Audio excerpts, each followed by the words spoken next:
Hi, everybody. Welcome back to a new year. I hope you're feeling well rested, refreshed, and ready for another fabulous year in podcasting. I'll be your host today. My name is Elissa, by the way, and I'm the marketing manager over here at Headliner. And today I'm joined by Norma Jean from Podbean. And today we'll be talking about all things growth and monetization. This episode is being released as a bonus episode and kind of a reboot of the Headliner Discovery and Marketing podcast. But don't worry, the Headliner Pod is definitely still alive and kicking and will be back in action every Thursday this year. But enough about that. Before we get started, Norma, would you like to say hi and introduce yourself? Yeah, hi everybody. My name is Norma Jean. I am the head of events at Podbean, and we are a podcast hosting and monetization company. So we're the company that you use to publish your podcasts and to monetize it. So we've got a lot of ad solutions built in, along with a lot of other really cool, fun aspects of the platform. Well, thank you again so much for joining us. I don't know a ton about monetization and podcasting, so I'm personally very excited for this. Yeah, we've got a lot to cover today, so let's go ahead and get to it. So Norma, are you ready? I'm ready. Perfect. Okay. So my first question relates to growth and more specifically to first-time podcasters or people to look to get into podcasting. So how can podcasters choose a niche topic that meets their listenership goals and has the potential for audience and engagement growth? Yeah, absolutely. So we get this a lot at Podbean from our podcasters in terms of like, how do you know when you've niched down enough, right? How do you know if a topic is too broad or if it's too specific?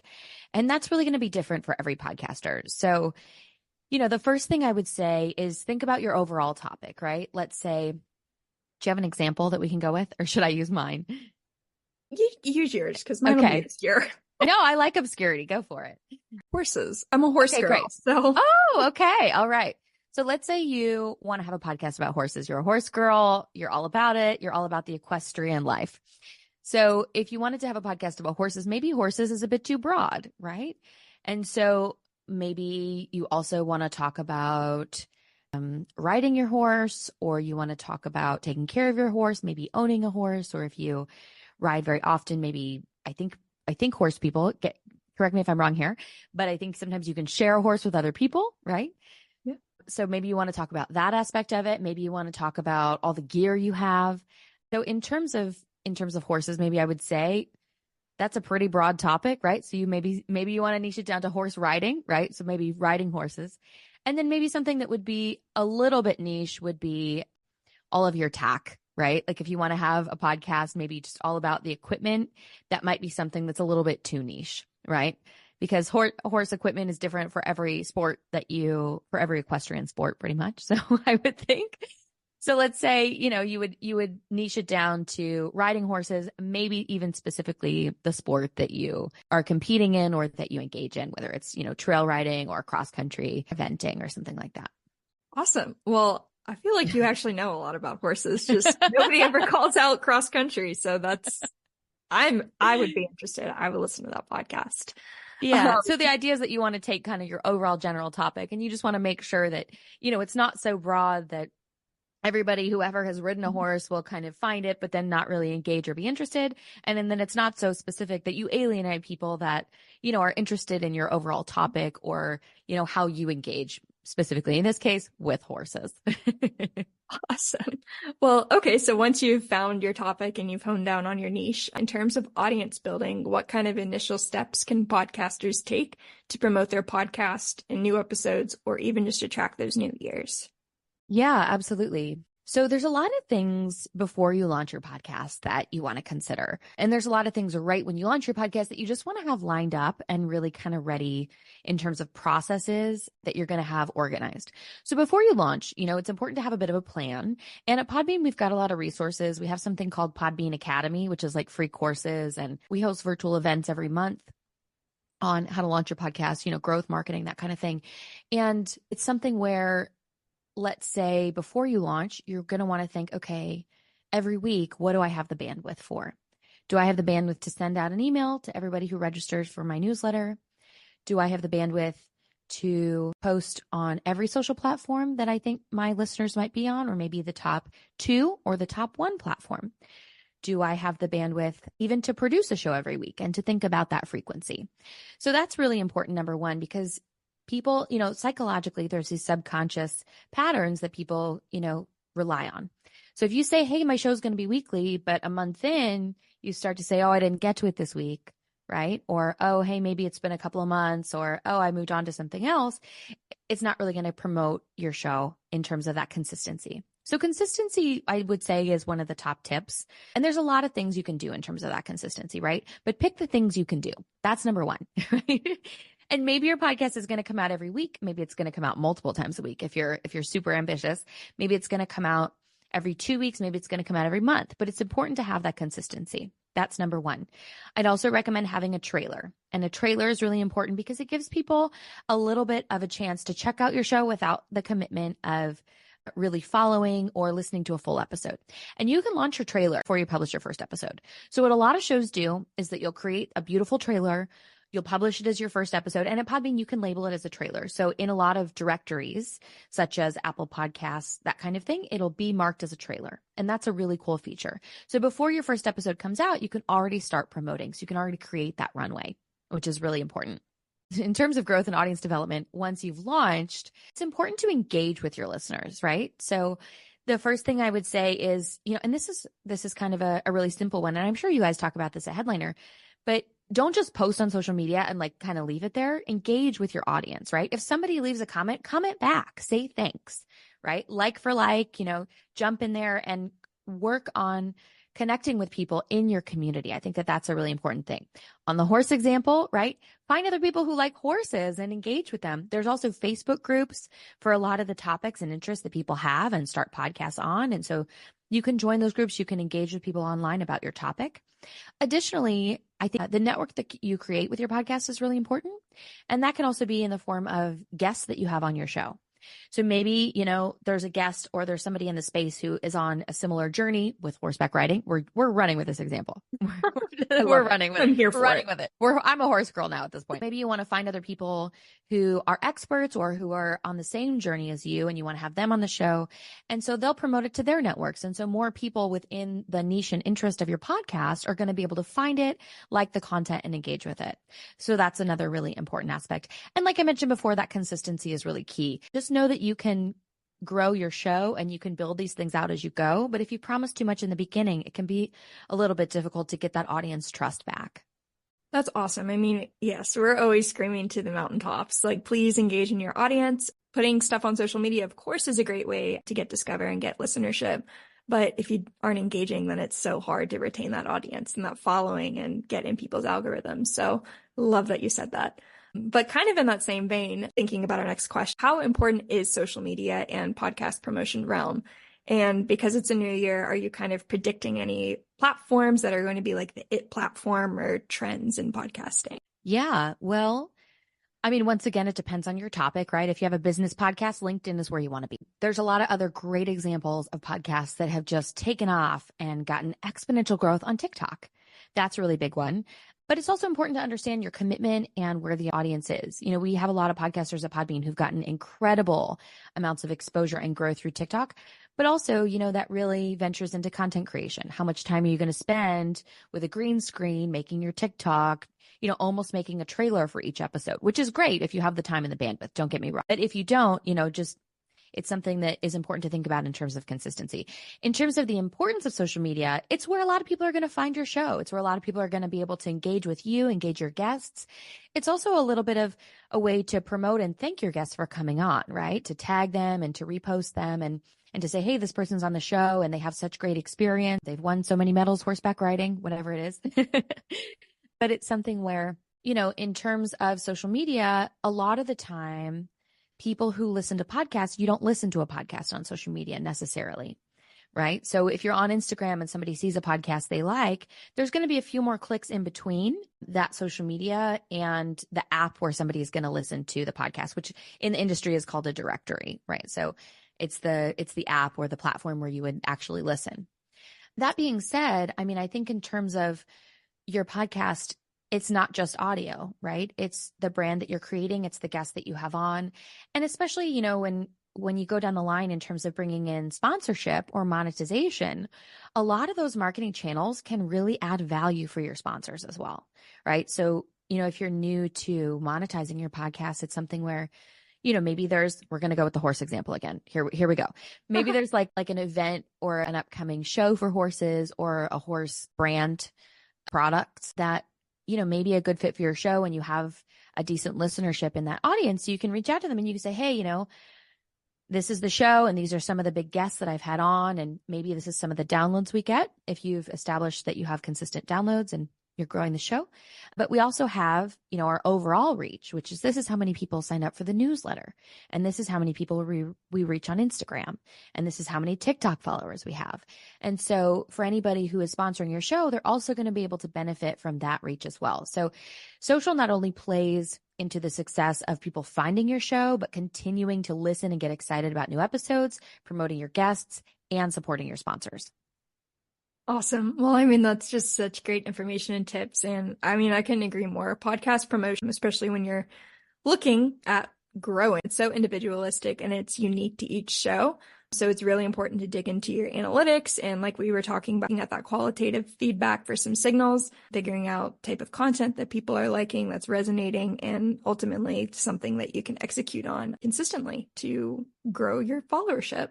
Okay, so now let's kind of get into the second part of the podcast, which is looking at podcast monetization. Mm-hmm. So can you talk about some of the top monetization strategies available to podcasters and how they can determine the most suitable approach to monetization, given things like personal bandwidth and audience size? Yeah, absolutely. So the first thing you can do if you're even before you even launch your show, right? Before you've even launched even the trailer, you can say, hey, this is what my show's about. You've started recording. Maybe you've gotten some bigger guests booked.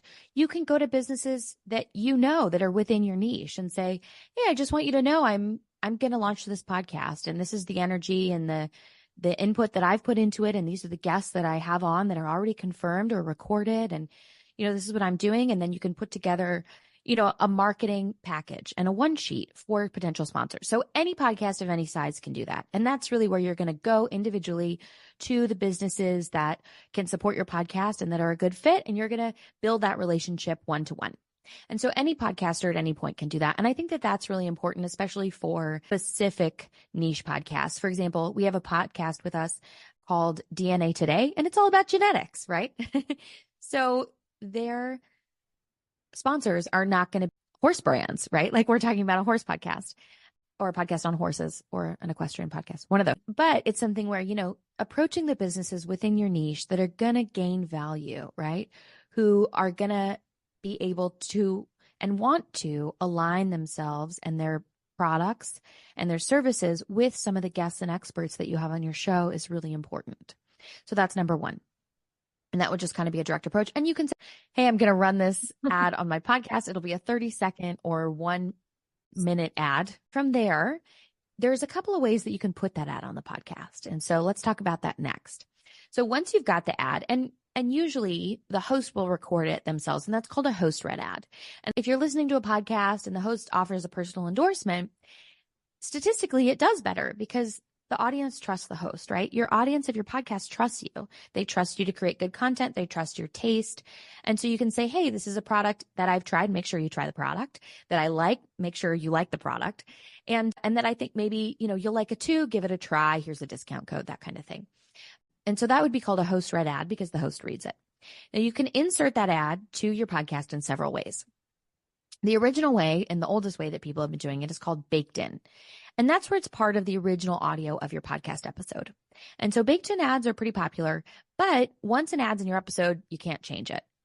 So there's a lot of solutions now with technology that are incredible. At Podbean, we have dynamic ad insertion built in. DAI is the acronym that we use for it. And at Podbean, it's called Pod Ads, and it's a really phenomenal technology. And so what you would do is you can select the timestamp in your podcast where you would like to insert the ad, and then you can change the ads up.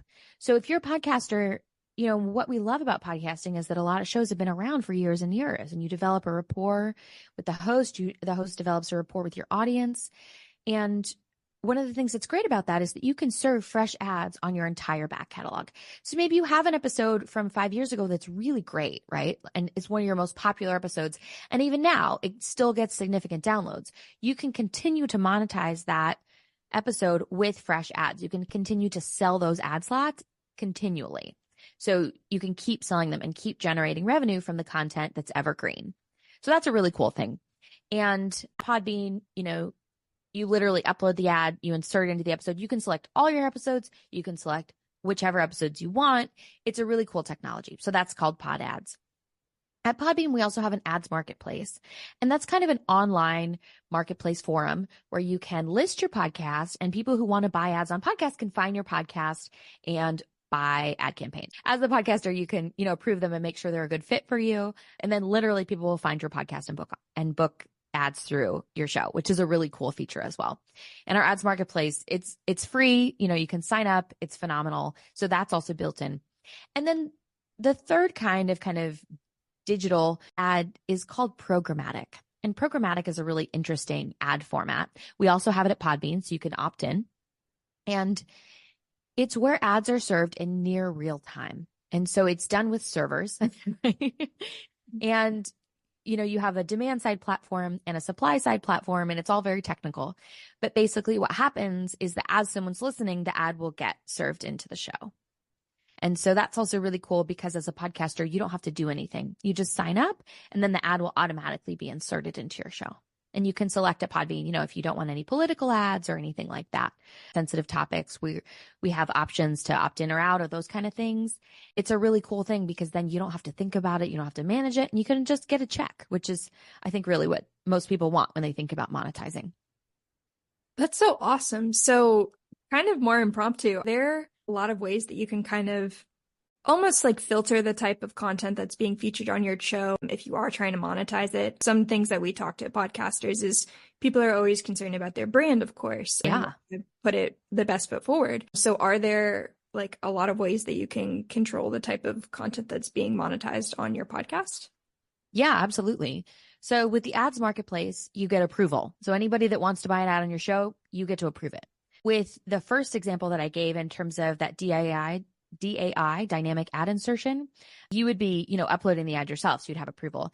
And with programmatic, that's where the Podbean team and our advertising team goes out and works with really big brands. So you can select what kind of ads you're comfortable with. And that's really important as well.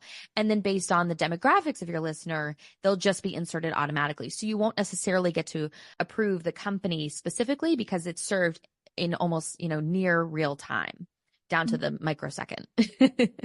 I mean, that's really cool technology. So my last question I have to ask, we're starting a new year. A lot of people are thinking about kind of either starting something new or even just like rebooting something. So do you have any pieces of advice for podcasters who are looking to start their monetization journey in 2024? Yes, so much advice. And obviously, if you have any questions, you can always email us at podcastingsmarter@podbean.com. I also just want to throw that out there because we do field questions and also help them. But in terms of monetization journey and starting it, I think it's important, number one, to look at what you're working with. What's your podcast about? What's the audience size you have? What's the social reach you have? What's the newsletter reach you have? What kind of guests are you booking? And then from there, if you're looking to directly work with sponsors on a one-on-one basis, putting together that kit, putting together a media kit, putting together a one sheet. And we've got a guide on our website at Podbean of just how to do that and, what you want to make sure you highlight, that kind of thing. For the other stuff, in terms of the ads marketplace and programmatic, at Podbean, it's built in. So you just want to make sure that, you go into the back end of your hosting and that you opt in on these things, because it's something where, with Podbean, we've been around for a long time, over 15 years. And so it's something where, as the industry has evolved, a lot of the services and products that we offer have evolved. So just make sure that you're kind of up to date on your host. So for programmatic, that's literally an opt-in, right? And the back end of our ad team will approve stuff and, make sure that your podcast meets certain standards with brands to make sure that we can insert the ads, that kind of thing. But really, you just have to opt in and say yes and say you're ready to monetize. And, a lot of that is based on downloads. So audience growth is very closely tied to a lot of ad insertion and programmatic because it's based on the number of impressions.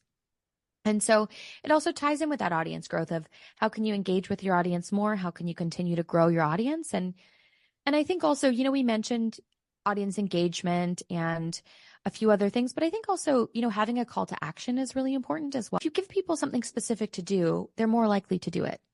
And so you can say, hey, will you share the show with 3 friends? Hey, will you join our newsletter? Hey, will you write us a review on Apple Podcasts? Whatever it is, be specific and don't ask too many things at once. I think that's a really important aspect as well. But in terms of getting everything sorted for your monetization journey, sign up, check out what we've got at Podbean on the back end, because there's a lot of stuff, when you're in the hustle of like, okay, I've got this new episode and I've got to get it scheduled to go out and I've got to write the show notes and I've got to make sure my transcript's uploaded. Take a couple of minutes, maybe give yourself an hour to go through the platform and just make sure you're up to date on all the features we have at Podbean, because there's a lot in the platform that is something you may not necessarily hone in on when you're in that rush of uploading and publishing an episode. Well, great advice there, especially for people that are just new to podcasting or looking to get started with monetization. I think that about does it for us. Norma, thank you so much for joining us today. I certainly learned a lot, and I hope our listeners did as well. So like I said at the start of the episode, Headliner will be releasing this as a bonus episode with the Headliner Discovery and Marketing podcast. If you'd like to hear more of this content, or any other types of topic requests, let us know. We like to say we're all ears over here at Headliner. I think that about does it. Catch you next time. And thanks again for joining, Norma Jean.